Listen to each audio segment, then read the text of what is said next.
معزز سامعین کرام، ناظرین عظام، حاضرین مجلس، نوجوان دوستوں اور بزرگوں،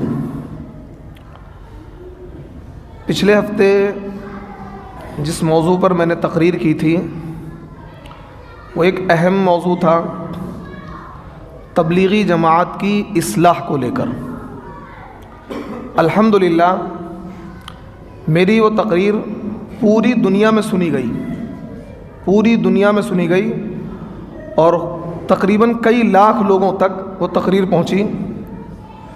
تو میں سب سے پہلے شکر گزار ہوں ان علماء کا کہ جن علماء نے میری اس تقریر کو سنا اور مجھے انہوں نے حوصلہ افزائی کی میری، اور میری اس تقریر کو انہوں نے تائید کی کہ بر وقت آپ نے تبلیغی جماعت کی اصلاح کی ہے، اس کی بہت ہی سخت ضرورت تھی۔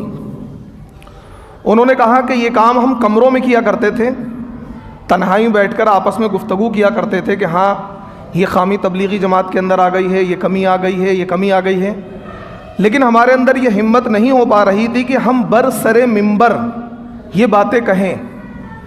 اب یا اس کو حکمت سمجھ لو یا لوگوں کا ڈر سمجھ لو، لیکن مفتی صاحب آپ نے یہ بات کہہ کر کیا ہے پوری امت مسلمہ اور تمام علماء کی طرف سے ایک حق ادا کر دیا ہے۔ تو میں شکر گزار ہوں ان علماء کا، اور میری ویڈیو انشاءاللہ پوری ہندوستان میں پہنچے گی، تو جہاں جہاں میری یہ ویڈیو پہنچے میں ان تمام علماء کا شکر گزار ہوں کہ جنہوں نے میری اس تقریر کی تائید کی اور اپنے حق گو اور حق پرست ہونے کا ثبوت دیا۔ اسی تقریر پر میں تبصرہ کرتے ہوئے کچھ باتیں کہوں گا، لیکن چند علماء نے جن کی حیثیت الشاذ کل معدوم ہے، یعنی تھوڑے لوگوں کی کوئی حیثیت نہیں ہوتی ہے۔ اکثر علماء نے، بڑے جید علماء نے مجھے فون کیا کہ مفتی صاحب آپ نے بہت اچھا کام کیا ہے، بر وقت کیا ہے۔ جن منکرات پر آپ نے ٹوکا ہے، ان منکرات پر ٹوکنے کی کیا ہے بہت سخت ضرورت تھی، کیونکہ اگر ان منکرات پر نہیں ٹوکا گیا اور تبلیغی جماعت کی اصلاح نہیں کی گئی تو یقیناً یہ ہماری جماعت ہے، ہمارے اپنوں کی جماعت ہے، یہ ہمارے ہاتھ سے نکل جائے گی۔ لیکن مجھے افسوس ہے تبلیغی جماعت کے ان احباب پر، ان لوگوں پر جنہوں نے اندھ بھکتی اختیار کر رکھی ہے۔ میرا جملہ تھوڑا سخت ضرور ہے، کیونکہ اس کو اندھ بھکتی کا میں کھلا ہوا جملہ اس لیے بول رہا ہوں تاکہ آپ کی سمجھ میں بات آ جائے۔ دین اندھ بھکتی کا نام نہیں ہے، دین اندھ بھکتی کا نام نہیں ہے۔ ہو سکتا ہے کہ مفتی یونس آج اچھی بات کر رہے ہیں، کل کو غلط کرنے لگیں، تو آپ میری بھی اندھ بھکتی اختیار نہ کریں۔ میری وہ بات جو قرآن حدیث کے مطابق ہو مان لیں، میری وہ بات جو قرآن حدیث کے خلاف ہو بالکل نہ مانیں۔ حضرت امام ابو حنیفہ رحمۃ اللہ علیہ نے یہ کہا کہ میری کوئی بات قرآن حدیث کے خلاف آ جائے تو تم اس بات کو نکار دینا، رد کر دینا، کیونکہ ہمارے لیے کوئی عالم کتنا ہی بڑا کیوں نہ ہو، کوئی عالم کتنا ہی ذی علم کیوں نہ ہو، اگر اس کی وہ بات قرآن حدیث کے مطابق ہو، شریعت کے مطابق ہو تو ہم اس بات کو مانیں گے، اور اگر شریعت کے خلاف ہو تو اس بات کو نہیں مانیں گے۔ ہمارے وہاں سب سے بڑی بیماری کیا ہے؟ اکابر پرستی۔ کیا ہے؟ اکابر پرستی۔ بھائی بڑوں کی بات ہے، ہمارے اپنوں کی بات ہے۔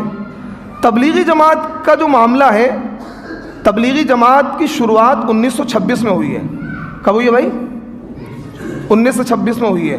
اور ایک بات آپ کو اور بتا دوں، تبلیغ کیا ہے؟ یہ تبلیغ عربی زبان کا ورڈ ہے۔ تبلیغ کیا ہے؟ عربی زبان کا ورڈ ہے۔ میں بہت کھول کر سمجھانا چاہتا ہوں، شاید آپ کی سمجھ میں بات آ جائے، اور اندھ بھکتوں کے سمجھ میں تو بالکل نہیں آئے گی، یہ بھی کہہ رہا ہوں میں۔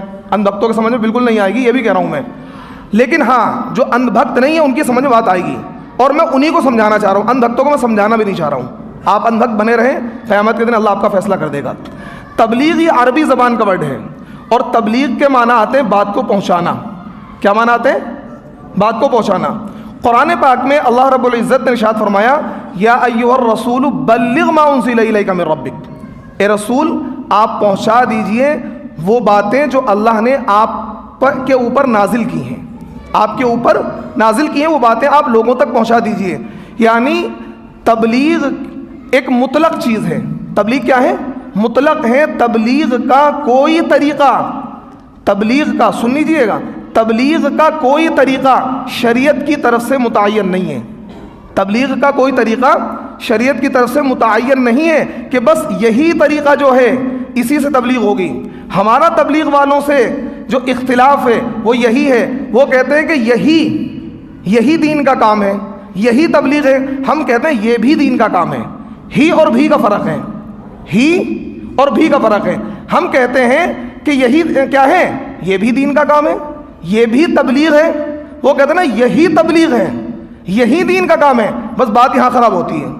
حضرت مولانا ابرار الحق صاحب کہا کرتے تھے، جو حضرت تھانوی کے خلیفہ ہیں، وہ کہتے تھے کہ تبلیغ والوں سے جو غلطی ہو رہی ہے وہ یہ ہو رہی ہے کہ وہ کہتے ہیں یہی دین کا کام ہے۔ کیا کہتے ہیں؟ یہی دین کا کام ہے۔ ہم یہ کہتے ہیں کہ یہ بھی دین کا کام ہے۔ کیا ہے؟ یہ بھی دین کا کام ہے۔ وہ کہتے ہیں کہ یہی دین کا کام ہے، اس کے علاوہ ساری چیزوں کا انکار کرتے ہیں۔ وہ ساری چیزوں کا انکار کرتے ہیں۔ ان کے نزدیک مدرسے کی کوئی ویلیو نہیں، علماء کی کوئی ویلیو نہیں، امام کی کوئی ویلیو نہیں، مؤذن کی کوئی ویلیو نہیں، خانقاہوں کی کوئی ویلیو نہیں ہے۔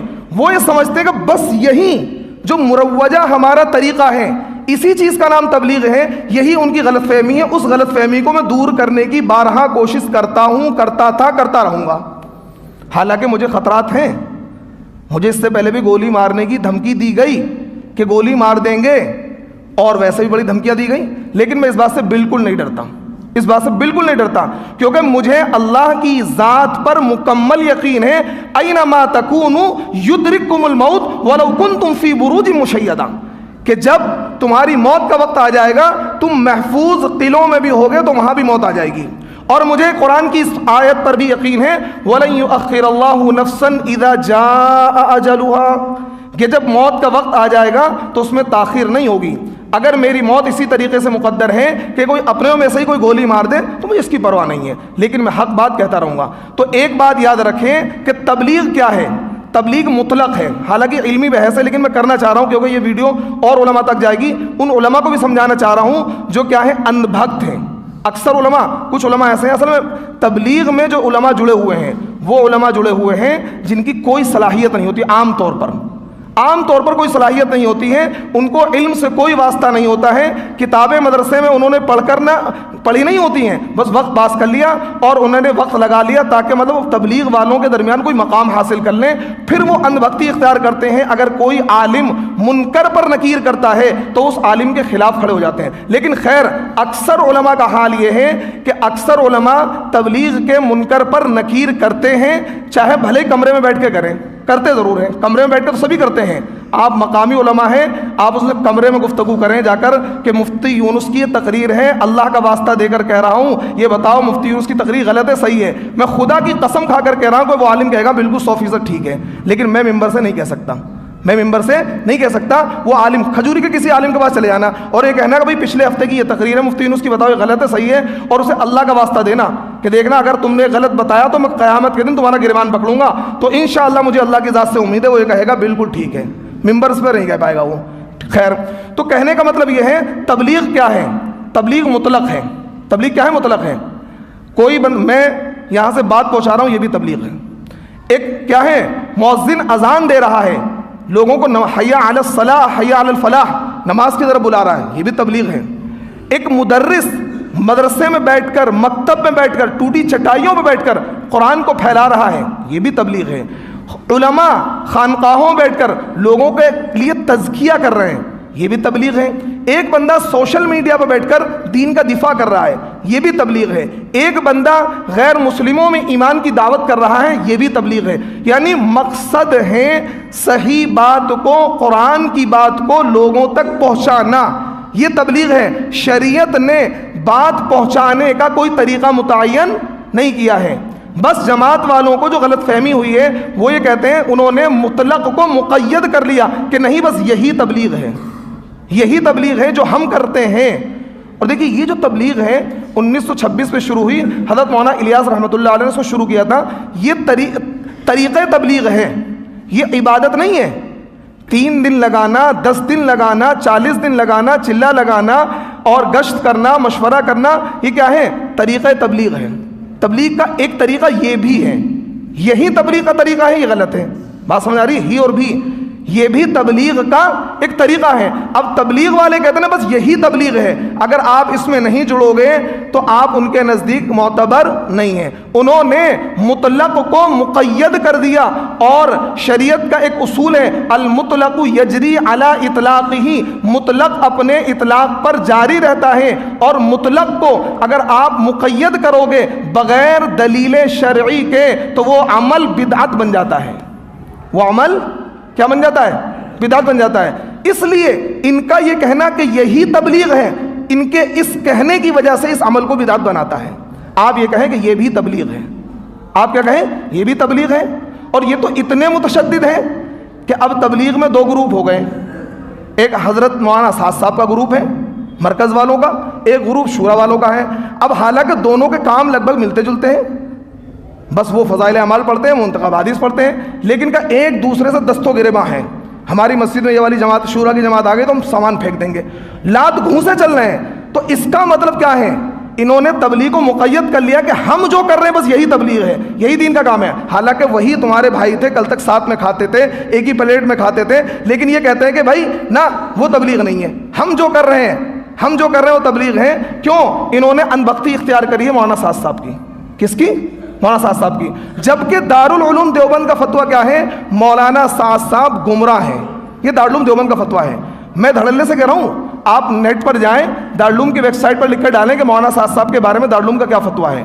کہ مولانا سعد صاحب کے بارے میں دارالعلوم دیوبند کا فتویٰ ہے کہ وہ گمراہ ہیں، ان کی اہل سنت والجماعت سے خارج ہیں، ان کے عقائد درست نہیں ہیں. قرآن کی، سنت کی وہ تشریح انہوں نے کی ہے جو آج تک کسی عالم نے نہیں کی ہے. حتیٰ کہ کئی اپنی تقریروں میں انہوں نے کیا کہا؟ نبی کی توہین کی ہے. حضرت موسیٰ علیہ السلام کا ایک واقعہ ہے جس میں حضرت موسیٰ علیہ السلام کوہ طور پر گئے تھے. کہاں گئے تھے؟ کوہ طور پر گئے تھے. تو موسیٰ علیہ السلام، حضرت ہارون بھی نبی تھے، ان کے بھائی، ان کو چھوڑ کر گئے تھے کہ آپ قوم کو دیکھتے رہنا. کوہ طور پر خود نہیں گئے تھے، یہ بات یاد رکھیں، خود نہیں گئے تھے. کس نے بلایا تھا؟ اللہ نے بلایا تھا. وَوَعَدْنَا مُوسَىٰ 30 لَيْلَةً وَأَتْمَمْنَاهَا بِعَشْرٍ فَتَمَّ مِيقَاتُ رَبِّهِ 40 لَيْلَةً. اللہ نے بلایا تھا. تو حضرت مولانا سعد صاحب کہتے ہیں کہ دیکھو موسیٰ اصل تھے اور وہ کیا ہے؟ قوم کو چھوڑ کر چلے گئے، یعنی وہ اور قوم گمراہ ہو گئی. موسیٰ اصل تھے، قوم کو چھوڑ کر چلے گئے، قوم گمراہ ہو گئی، دعوت والا عمل چھوٹا. اور یہ بات تبلیغ والے ساتھی بھی کہتے ہیں، کیونکہ ان کی غلطی نہیں پیچار ہوگی. غلطی ان کی ہے جو حضرت جی بیٹھے ہوئے ہیں، کیونکہ یہ حضرت جی کے انبھکت ہیں، حضرت جی کے انبھکت ہیں. غلطی ان کی نہیں ہے، غلطی ان کی ہے. ہم جیسے عالم کی ان کے نزدیک کوئی ویلیو نہیں ہے. ہم بالکل گونگے شیطان بن جائیں ان کی بات پر، بالکل ہاں جی کچھ بھی کہتے رہیں تو ہم بہت بڑے حضرت بن جائیں گے. ہم منکر پر نکیر کریں گے تو ہماری ویلیو کچھ بھی نہیں ہے، ہماری ویلیو. اور ہم ان کے نزدیک اپنی ویلیو بنانا بھی نہیں چاہتے ہیں، ہمیں کوئی ضرورت نہیں ان کی ویلیو کی. تو دیکھیے مولانا سعد صاحب کے بارے میں دارالعلوم دیوبند کا فتویٰ کیا ہے؟ گمراہ ہے. اب دیکھیے جس جماعت کا امیر گمراہ ہوگا تو جماعت کیا ہوگی؟ حق پر ہوگی. میں اپنی اس تقریر کے واسطے سے ان علماء کو سمجھانا چاہتا ہوں جو یہ کہتے ہیں کہ بھئی تبلیغ پر فتویٰ نہیں ہے، فتویٰ صرف مولانا سعد پر ہے. لیکن آپ اس کا جواب دیں کہ جب مولانا سعد گمراہ ہیں دارالعلوم دیوبند کے فتوے کے مطابق تو مولانا سعد صاحب کو فالو کرنے والی جماعت گمراہ کیوں نہیں ہے؟ احمد رضا کے بارے میں دارالعلوم دیوبند کا فتویٰ یہ ہے کہ وہ گمراہ ہیں، تو احمد رضا کو فالو کرنے والے لوگ گمراہ ہیں. مودودی، مولانا مودودی جماعت اسلامی جن کی جماعت ہے، ان کے بارے میں دارالعلوم دیوبند کا فتویٰ یہ ہے کہ گمراہ ہیں. حالانکہ مولانا مودودی وہ ہیں جب انہوں نے جماعت اسلامی کی شروعات کی تھی تو قاری طیب صاحب، مولانا ابو الحسن علی میاں ندوی، مولانا منظور نعمانی، بڑے بڑے علماء ان کے ساتھ تھے. لیکن جب ان کے نظریات انہوں نے پرکھیں، جیسے مولانا صاحب کے نظریات سامنے آئے تو علماء نے کہا بھائی ہمارا ان سے کوئی تعلق نہیں ہے، ہمارا جماعت اسلامی سے کوئی تعلق نہیں ہے. آج بھی دارالعلوم دیوبند کا فتویٰ کیوں ہے؟ کیونکہ مولانا مودودی کے نظریات غلط تھے. تو جب مولانا مودودی کے نظریات غلط ہونے کی وجہ سے پوری جماعت اسلامی کیا ہے؟ گمراہ کہلائے گی، تو مولانا سعد صاحب گمراہ ہیں، ان کے فالوورز گمراہ کیوں نہیں کہلائیں گے؟ یہ سوال ہے میرا، اس کا جواب مجھے دے دینا تو میں تسلیم کر لوں گا. تو میں کہنا چاہتا ہوں تبلیغ کیا ہے؟ تبلیغ مطلق ہے. آپ یہ کہیں گے کہ یہی تبلیغ ہے، میں بار بار کہوں گا کہ آپ بدعتی ہیں. اگر آپ کہو گے یہی تبلیغ ہے، میں کہوں گا آپ بدعتی ہیں. کیوں؟ تبلیغ مطلق ہے. اور میں کیا، آپ بھی انشاءاللہ کہیں گے تبلیغ کیا ہے؟ مطلق ہے. تبلیغ کی اگر قید لگا دیں گے کہ بس یہ جو طریقہ ہے، اگر آپ یہ کہیں گے یہی تبلیغ ہے، تو 1926 سے پہلے یہ والی تبلیغ تو تھی نہیں. 1926 سے پہلے یہ والی تبلیغ نہیں تھی. تو اس کا مطلب یعنی 1300 سال تک امت نے تبلیغ نہیں کی. اس کا کیا مطلب؟ اس کا مطلب تو یہ ہوگا کہ امت کے جو علماء گزرے ہیں بڑے بڑے، انہوں نے تبلیغ نہیں کی. تبلیغ بات کو پہنچانا ہے. بات کے پہنچانے کے طریقے ہر دور میں بدل سکتے ہیں، ہر دور میں بدل سکتے ہیں. اس دور میں اس کام کے شروع ہونے سے پہلے دوسرے طریقے تھے. کہیں خانقاہیں تھیں، کہیں مدرسے تھے، کہیں مکتب تھے، کہیں علماء کی مجلسیں لگتی تھیں، کہیں جلسے ہوتے تھے، کہیں کیا ہے علماء کی خانقاہوں میں ہزاروں لوگ جاتے تھے، وہاں اپنی اصلاح کرتے تھے.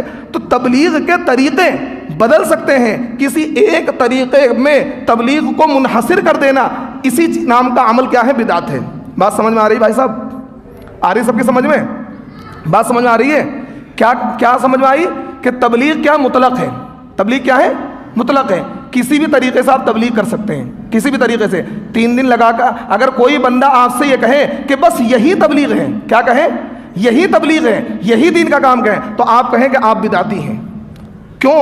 میں ایک اصول بتا رہا ہوں فقہ کا، اپنی طرف سے نہیں کہہ رہا کہ مطلق اپنے اطلاق پر جاری رہتا ہے. مطلق کو مقید کریں گے تو یہ کیا ہے؟ اس عمل کو بدعت بنا دے گا. اور مطلق کو مقید کرنا بغیر کسی دلیل شرعی کے جائز نہیں ہے. شریعت نے، قرآن نے تبلیغ کو مطلق رکھا ہے. نبی نے کوئی خاص طریقہ تبلیغ کا اختیار نہیں کیا.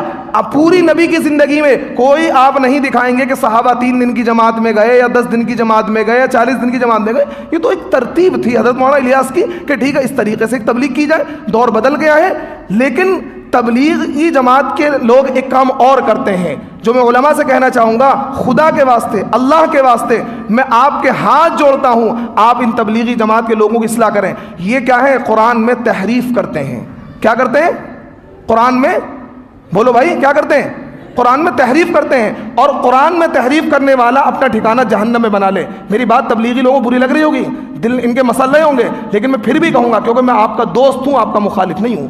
تبلیغ کا مخالف دنیا کا کوئی عالم نہیں ہے، یہ بات یاد رکھنا. تبلیغ کا مخالف دنیا کا کوئی عالم نہیں ہے، لیکن تبلیغ کے اندر جو خامیاں ہیں ان خامیوں کے مخالف ہر عالم ہے، اور ہر عالم کو ہونا بھی چاہیے. ہر عالم کو ہونا چاہیے. کیا تحریف کرتے ہیں؟ میں علماء سے کہنا چاہوں گا اس کا نوٹس لیں، نہیں تو کل قیامت کے دن اللہ تعالیٰ کے وہاں آپ کی بھی پکڑ ہوگی. کیا ہیں؟ ساری جہاد کی آیتیں تبلیغ والے اپنے اوپر فٹ کرتے ہیں. کیا کرتے ہیں؟ اپنے اوپر فٹ کرتے ہیں. انفروا خفافا وثقالا وجاہدوا باموالکم وانفسکم، کہ ہلکے ہو بھاری ہو نکلو. ارے بھائی یہ غزوہ تبوک کیا ہے؟ غالباً یہ غزوہ تبوک کی آیت ہے، جہاد کی آیت ہے. وہ ساری جہاد کی فضیلتیں اپنے اوپر فٹ کرتے ہیں. یہ کیا ہے؟ قرآن میں تحریف ہے، تحریف معنوی ہے. قرآن پاک میں جہاں کہیں بھی خرچ کا ذکر ہے کہ تم اللہ کے راستے میں خرچ کرو، وہ یا تو جہاد کا ذکر ہے. تو اب یہ کیا کرتے ہیں کہ نہیں بھائی اس راستے میں خرچ کرو. کہاں کرو؟ یہاں. تبلیغ میں نکل کر جو خرچ کرو گے بھائی یہ اللہ کا راستہ وہ والا نہیں ہے. ہر وہ کام جس کو اللہ کی رضا کے لیے کیا جائے وہ اللہ کا راستہ ہے، اس سے انکار نہیں.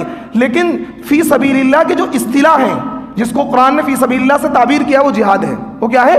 وہ جہاد ہے. تو اس لیے تبلیغ والے ایک غلطی اور کرتے ہیں، وہ ساری جہاد کی آیتیں اپنے اوپر فٹ کرتے ہیں. تو یہ بھی کیا ہے؟ قرآن میں تحریف ہے. اس سے انہیں باز رہنا چاہیے، اس سے انہیں باز رہنا چاہیے. اچھا، بعض علماء نے یہ اعتراض کیا کہ بھائی یہ تبلیغ کے مخالف ہیں، یہ تبلیغ کے مخالف ہیں. تو میں ان علماء کو یہ جواب دینا چاہ رہا ہوں کہ آپ نے مروجہ تبلیغی جماعت کے منکر کی نکیر کرنے کو تبلیغ کی مخالفت قرار دیا ہے، تو اس کا مطلب آپ کے ذہن میں بھی تبلیغ صرف یہی ہے. آپ کے ذہن میں بھی یہ ہے کہ تبلیغ صرف یہی ہے. تو آپ کے اس اعتراض سے ہی یہ ثابت ہو جاتا ہے کہ آپ بھی بدعتی ہو، کیونکہ آپ تبلیغ کو مقید کرتے ہو، اور مطلق کو مقید کرنا یہ ناجائز ہے، اور یہ اس عمل کو بدعت بناتا ہے. یہ اس عمل کو بدعت بناتا ہے، کیونکہ میرا منکر پر نکیر کرنا آپ یہ کہہ رہے ہیں کہ یہ عالم تبلیغ کا مخالف ہے اور آپ کو تبلیغ کی مخالفت نہیں کرنی چاہیے. بھائی میں تبلیغ کا مخالف نہیں ہوں، میں نے مدرسے کی مخالفت کری، مدرسہ بھی تو تبلیغ ہے. میں نے خانقاہ کی مخالفت کری، خانقاہ بھی تو تبلیغ ہے. میں نے مکتب کی مخالفت کری، نہیں کری. میں نے مدرسوں کی مخالفت کری؟ نہیں کری. میں نے کبھی کیا ہے خانقاہ کی مخالفت کری؟ کسی تصنیف اور تالیف کی مخالفت کری؟ اچھا صرف یہی تبلیغ ہے؟ اور یہ جو علماء درس دے رہے ہیں، جو علماء بخاری پڑھا رہے ہیں، جو علماء مکتب چلا رہے ہیں، اور جو علماء خانقاہیں چلا رہے ہیں، یہ تبلیغ نہیں ہے؟ تو آپ کا یہ کہنا میرے تبلیغی جماعت کی منکر پر نکیر کرنے پر ان علماء کو میں جواب دے رہا ہوں جو علماء یہ کہتے ہیں کہ بھئی یہ تبلیغ کے مخالف ہیں، میں تبلیغ کا مخالف نہیں ہوں. اور آپ کا یہ کہنا کہ یہ تبلیغ کا مخالف ہے، اس کا مطلب آپ کے ذہن میں بھی یہی بات ہے کہ مروجہ جو طریقہ ہے یہی تبلیغ ہے، اس کے علاوہ کوئی تبلیغ نہیں ہے. تو آپ کے اس کہنے کی وجہ سے آپ بھی کیا ہے بدعتی ٹولے کے کیا ہے ہو گئے، کیونکہ آپ نے تبلیغ کو مقید کر دیا ہے اور آپ کے نزدیک مروجہ جو طریقہ ہے تبلیغ کا یہی تبلیغ ہے. ہم کہتے ہیں کہ یہ بھی تبلیغ ہے. کیا کہتے ہیں؟ یہ بھی تبلیغ ہے. بات سمجھ آ رہی ہے؟ ہی اور بھی کا فرق ہے. بات سمجھ آ رہی ہے؟ کیا ہے یہ بھی تبلیغ؟ یہی تبلیغ نہیں ہے. تبلیغ کیسے بھی کریے. ایک امام اب دیکھیے یہ کہیں گے کہ نہیں بھائی تبلیغ والے یہ نہیں کہتے ہیں، تبلیغ والے یہ نہیں کہتے ہیں کہ یہی تبلیغ ہے. میں دلیل دوں گا، آپ ایکسیپٹ کریں گے، اور یہ علماء جو سنیں گے اس بیان کو وہ بھی ایکسیپٹ کریں گے. کیا جن مسجدوں میں جن علاقوں میں جماعت والوں کا ہولڈ ہے، کہتے ہیں امام وہ چلے گا جس کا وقت لگا ہوا ہو. کیا کہیں گے؟ امام وہ چلے گا جس کا وقت لگا ہوا ہو. یعنی 15 سال اس بیچارے نے، اس کے ماں باپ نے کتنی قسم پرسی سے پڑھایا، کتنی قسم پرسی سے پڑھایا. 15 سال حافظ، عالم، قاری، مفتی، اس کی کوئی ویلیو نہیں ہے. اس کا مطلب انہوں نے تبلیغ کو خاص کیا ہے. اپنے اس کہنے کی وجہ سے خود یہ ثابت کرنا چاہ رہے ہیں تبلیغ کو مقید کر دیا. اور جب تبلیغ کو مقید کر دیا، مطلق کو مقید کرنا یہ جائز نہیں ہے، شریعت میں زیادتی ہے. تو آپ جن مسجدوں میں جماعت والوں کا ہولڈ ہے یا جن علاقوں میں جماعت والوں کا ہولڈ ہے، یہ کہتے ہیں کہ ہم اس امام کو رکھیں گے جو سال لگایا ہوا نہیں ہوگا، ہم اس کو نہیں رکھیں گے، یا جس کا تبلیغ میں وقت نہیں لگا ہوگا ہم اس کو نہیں رکھیں گے. تو اس کا مطلب آپ کے نزدیک تبلیغ صرف یہی ہے. تو پھر آپ کے اس عمل سے یہ تبلیغ بدعت بن جاتی ہے، اور یہ تبلیغ کیا ہے؟ مطلق کو آپ نے مقید کر دیا، اور یہ ناجائز ہے، اور یہ ناجائز ہے. اب بعض علماء نے مجھ سے یہ کہا کہ مفتی صاحب، ان سب کے جواب دے رہا ہوں میں، اور آپ بھی وہ جواب سن لیں، آپ بھی جواب دے سکتے ہیں. بعض علماء کہا پہلے لگیں، پہلے کیا کریں؟ لگیں. یہ حسرت لیے ہوئے علماء قبروں میں چلے گئے. میرے سینکڑوں دوست ایسے ہیں، سینکڑوں، کہو تو میں ان کے انٹرویو شروع کر دوں کہ جنہوں نے سال لگایا. کیا لگایا؟ سال لگایا. سال لگانے کے بعد میں وہ امام بن گئے مسجد میں. جب تک وہ بالکل گونگے بنے رہے تو اس وقت تک ان کی خوب خدمت ہوئی، خوب پیر دبائے گئے، خوب سر میں تیل لگایا گیا، خوب ہدیے دیے گئے. جہاں انہوں نے کہا کہ بھائی تمہاری یہ بات غلط ہے، یہ ایسا مت کرو، اچھا جی جماعت کا مخالف، سیدھا اس بندے کو راندہ درگاہ کر دیا. میں 2-3 ایگزامپل دے دوں گا، اور ریئل میں ان سے ملاقات کروں. میں جھوٹ بولنے کا عادی نہیں ہوں، اور پھر کہہ رہا ہوں میں تبلیغ کا مخالف نہیں ہوں، میں تبلیغ کا مخالف ہوں. تبلیغ تو نبی کا کام ہے، لیکن اس والی تبلیغ، یہ جو مروجہ تبلیغ ہے، اس کا حامی بھی نہیں ہوں. یہ جو آپ نے رواجی تبلیغ تو بہت سارے طریقے ہیں، یہی تبلیغ تھوڑی ہے، یہ تو 100 سالہ ہے. اس سے پہلے تبلیغ کیسے ہو رہی تھی؟ بات پہنچا رہا ہوں میں بھی، میں جو کر رہا ہوں یہ بھی تو تبلیغ ہے. آپ اس کو تبلیغ کیوں نہیں مانتے؟ ہمارا آپ سے یہ تو اختلاف ہے. تو حضرت مفتی عرفان صاحب اس مسجد میں آ چکے ہیں. ایک مرتبہ چندہ کرنے آئے تھے موٹے سے، حسین میں نے رسید کٹوائی تھی. مفتی عرفان صاحب اسی آپ کے گڈھے والی مسجد میں امام تھے، آپ کہیں قریب میں گڈھے والی، نجیب آباد کے رہنے والے. سال لگایا انہوں نے فارغ ہونے کے بعد. کیا لگایا؟ سال لگایا. جماعت میں ہی لگایا، کہیں اور نہیں لگایا، سال لگایا انہوں نے. سال لگانے کے بعد گڈھے والی مسجد میں امام بن گئے. اور ماشاءاللہ جب تک انہوں نے منکر پر نکیر نہیں کری، حضرت جی حضرت جی، کیوں ان کے بھائی کہے آپ منکر پر نکیر نہ کریں، آپ کو کچھ الف سے لٹ نہ آتا ہو، ارے حضرت بہت بڑے ہیں، حضرت بہت بڑے ہیں، حضرت بہت بڑے ہیں، حضرت بہت بڑے عالم ہیں. یعنی آپ کو امام ابو حنیفہ سے بڑا عالم بنا دیں گے. لیکن اگر آپ نے منکر پر نکیر کر دی تو آپ کو ابو جہل سے بھی نیچے پہنچا دیں گے. آپ ان کے نزدیک مومن بھی نہیں ہیں. آپ منکر پر نکیر کر کے دکھائیں، آپ کو آپ کے بارے میں وہ الزام لگا دیں گے. اللہ نے بھی لکھا نہیں ہوگا آپ کی تقدیر میں کہ یہ بندہ یہ کام کرے گا مرنے سے پہلے، لیکن جماعت والوں کو پہلے پتہ لگ جائے گا. ایسے ایسے الزام آپ کے خلاف لگا دیں گے، حتیٰ کہ جادو کرنے سے باز نہیں آئیں گے، گولی مارنے سے باز نہیں آئیں گے، اور کسی کام سے جو بس کا ہوگا کر سکتے ہیں. کئی علماء پر جادو بھی کرائے گا، اس کی بھی مثالیں میں آپ کو دے دوں گا. خیر، مفتی عرفان صاحب نے اتنی سی بات ٹوکی تھی جماعت والوں کو. کہاں سے شروعات ہوئی تھی؟ مفتی عرفان نے کہا کہ بھائی آپ جب گشت کے لیے نکلتے ہیں تو آپ مسجد میں دعا کیوں نہیں کرتے، چپلوں میں کھڑے ہو کے دعا کیوں کرتے ہیں؟ دیکھا ہوگا جب نکلتے ہیں نا باہر، گلی میں کھڑے ہو کے دعا کریں گے، چپل پہ کھڑے ہو جائیں وہاں دعا کریں گے گیٹ پہ. ارے بھائی دنیا کی بہترین جگہ تو مسجد ہے. میرے نبی ارشاد فرما رہے ہیں وَخَيْرُ الْأَمَاكِنِ مَسَاجِدُهَا، دنیا کی بہترین جگہ مسجد ہے. وَشَرُّ الْأَمَاكِنِ أَسْوَاقُهَا، دنیا کی بدترین جگہیں کیا ہیں؟ بازار ہیں. کیا ہے؟ بازار ہیں. تو جب آپ مسجد کو چھوڑ کر چپلوں میں جا کے دعا کر رہے ہیں، کون سا کامن سینس ہے؟ کچھ کامن سینس بھی لگا لیا کریں. مسجد اللہ کے گھر کو چھوڑ کر جا کر چپل میں کھڑے ہو دعا کر رہے ہیں. آپ مسجد میں بیٹھیں، قبلہ رخ ہوں، سب ساتھی کو بٹھا لیں، باوضو ہو کر آپ دعا مانگیں. لیکن آپ کیا چپل میں آ کے کھڑے ہو دعا کر رہے ہیں؟ انہوں نے اس بات کو ٹوک دیا کہ بھائی یہ عمل کیا ہے؟ قرآن حدیث کے خلاف. ارے بھائی مفتی عرفان کے اتنے خلاف ہو گئے، اتنے خلاف ہو گئے، حتیٰ کہ وہاں کے ایک تبلیغی جماعت کے امیر نے، اس کا نام کیا ہے، وہ ایک اسکول چلاتا ہے نیو اسٹار کے نام سے، مرتضیٰ، پوچھ لینا جا کے، سب تبلیغی ساتھی، مرتضیٰ نام ہے اس کا، جانتے ہیں؟ وہ اسکول چلاتا ہے new star public school, inter school ہے، مرتضیٰ تبلیغی جماعت کا امیر ہے. اس بندے نے تو کیا کیا مفتی عرفان کے ساتھ میں، اس نے ایک بچے سے آئی ڈی منگائی چال سے اور ایک سم خریدا اور پولیس والوں کو فون کیا کہ مفتی عرفان کے پاس کشمیر کے آتنکوادی بیٹھے ہوئے ہیں. کیا فون کیا اس نے؟ کشمیر کے آتنکوادی بیٹھے ہوئے، ان کو گرفتار کر لو. اس واقعے کا میں شاہد ہوں، میں اس وقت وہیں امام تھا. ایک دم سے ہی پولیس فورس آ گئی مفتی عرفان کو گرفتار کرنے کے لیے. صرف یہ جرم تھا مفتی عرفان کا کہ تبلیغی جماعت کی غلطیوں میں ٹوکنے لگے تھے وہ. تو ایک دم سے پولیس آ گئی، مفتی عرفان ایک دم سے گھبرا گئے، سو رہے تھے، اٹھے، کیا ہوا کہ تھانے چلو، آپ کے خلاف کمپلین آئی ہے.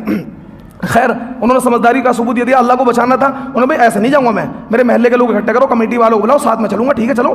کمیٹی والے آ گئے، محلے کے لوگ آ گئے. تو اب وہ کچھ دکھا نہیں پائے، نہیں تو فوراً کیا ہے اسلحہ دکھا دیتے ہیں، یوں دکھا دیتے ہیں. تھوڑی بھیڑ اکٹھا ہو گئی، چودھری مدین میں آ گئے، سارے امام پہنچ گئے. خیر شام تک مفتی عرفان چھوٹ گئے. اور جس نے گرفتار کیا تھا آنند ساگر نے، ہم لوگوں نے اس سے معافی منگوائی، مسجد میں کھڑے ہو کر اس نے وہاں معافی مانگی تھی، میں وہاں موجود تھا. اس جلسے میں سب سے پہلی تقریر میری ہوئی تھی علماء کی فضیلت پر. تو خیر یہ اس عالم کا حال ہے جنہوں نے کیا لگایا تھا، کیا لگایا تھا، سال لگایا تھا. تو وہ علماء میری بات سن لیں جو مجھ سے یہ کہہ رہے ہیں کہ پہلے وقت لگائیں پھر ان کی اصلاح کریں. ان کی اصلاح امام مہدی آ کر کریں گے، یہ نہیں مانیں گے. میں ان لوگوں کو بچانا چاہ رہا ہوں جو ان کے نظریات سے متفق ہیں. ان کی اصلاح نہیں ہونے گی، کیوں؟ اندھ بھکتوں کی اصلاح نہیں ہوتی ہے. ایک بات، بدعتیوں کی اصلاح نہیں ہوتی، کیوں؟ یہ ثواب سمجھ کر رہے ہیں. بھائی ایک چور کی اصلاح ہو جائے گی، وہ چوری کو چوری سمجھ کے کر رہا ہے. ایک زانی کی اصلاح ہو جائے گی، زنا کو زنا سمجھ کے کر رہا ہے. لیکن یہ اس کام کو جو کر رہے ہیں ثواب سمجھ کے کر رہے ہیں. 3 دن لگانا ثواب نہیں ہے، 10 دن لگانا ثواب نہیں ہے، لیکن یہ اس 3 دن کو 10 دن کے لگانے کو ثواب سمجھ رہے ہیں. بھائی تو ذریعہ ہے دین کے سیکھنے کا، اصل کام ہے دین سیکھنا.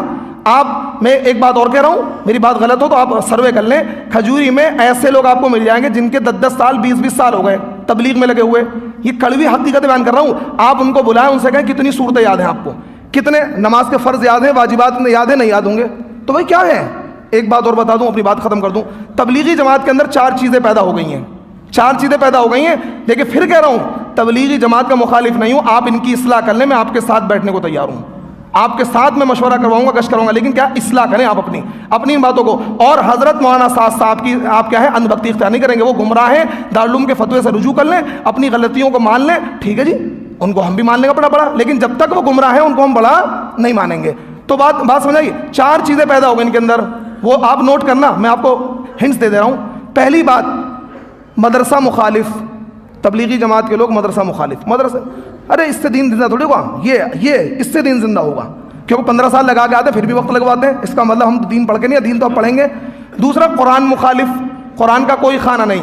آپ مشورہ ہوتا ہے، کئی کھجوری کی مسئلہ بتا رہا ہوں، آپ قرآن پڑھنے بیٹھ جائیں، مشورہ ہو رہا قرآن پڑھنے میں، ارے کیا کر دیا، یوں کہتے ہیں آپ نے دریا کو چھوڑ کر قطرے میں، یہ کھجوری کی بتا رہا ہوں. آپ کے نورانی مزید صاحب نے مجھ سے کہا کہ جب میں قرآن پڑھ رہا تھا، مشورہ ہو رہا تھا، مجھ سے لوگوں نے کہا کہ آپ نے دریا کو چھوڑ دیا اور قطرے میں لگ گئے. قرآن قطرہ ہے اور یہ دریا ہے. اللہ میری توبہ. اپنی اصلاح کریں، آپ اصلاح کریں. کفر کی جانب جا رہے ہیں آپ، کفر کی جانب جا رہے ہیں آپ. کہاں پہنچ رہے ہیں؟ قرآن کو قطرہ کہہ رہے ہیں آپ. تو پہلا مدرسہ مخالف، قرآن مخالف، جہاد مخالف. بس ان کے نزدیک یہی اللہ کا راستہ ہے، یہی سب کچھ ہے. اور چوتھا، علماء مخالف. علماء کا ان کا کوئی نہیں. ہاں اس عالم کی مانیں گے جو گونگا شیطان بن جائے، بالکل کیا ہے ان کی ہاں میں ہاں ملا، اس کو عالم کو مانیں گے. تو مجھے امید ہے کہ آپ میری باتوں کو سمجھ گئے ہوں گے، اور یہ ویڈیو جن علماء تک پہنچے گی ان کی باتوں کا جواب بھی ہو گیا ہے. پھر بھی کسی عالم کو مجھ سے بات کرنی ہو، میں کھلا چیلنج کر رہا ہوں کہ آپ آئیں، عالم کو بٹھائیں اور دلیل کے ساتھ بات کریں. میں دلیل کے ساتھ بات کروں گا، آپ بھی دلیل کے ساتھ بات کریے. ہمارے لیے حجت قرآن حدیث ہے. اور یہ کہنا کہ اس کام کا نفع بہت ہے، ایک فقہ کا اصول بتا دے رہا ہوں، جلب منفعت سے دفع مضرت بہتر ہے. اگر کسی کام سے 90 نفع ہے اور 10 نقصان ہے تو ان 90 نفع کو چھوڑ دیا جائے گا 10 نقصان سے بچنے کے لیے، جب تک یہ کام قرآن حدیث کے مطابق نہیں ہوگا، قرآن حدیث کے دائرے میں نہیں آئے گا، اس وقت تک کیا ہے، ہم اس کو تسلیم نہیں کریں گے۔ قرآن حدیث کے مطابق لے کر آئیے، جو تحریک مولانا الیاس نے چلائی تھی صحیح نہج پر آ جائیے، ہم آپ کے ساتھ ہیں۔ تو امید کرتا ہوں کہ میری بات سمجھ گئے ہوں گے، اور نہ سمجھے ہو تو کمرے میں بیٹھ کر سمجھ لیں۔ اللہ تعالی ہم سب کو عمل کی توفیق عطا فرمائے۔ وآخر دعوانا ان الحمد للہ رب العالمین۔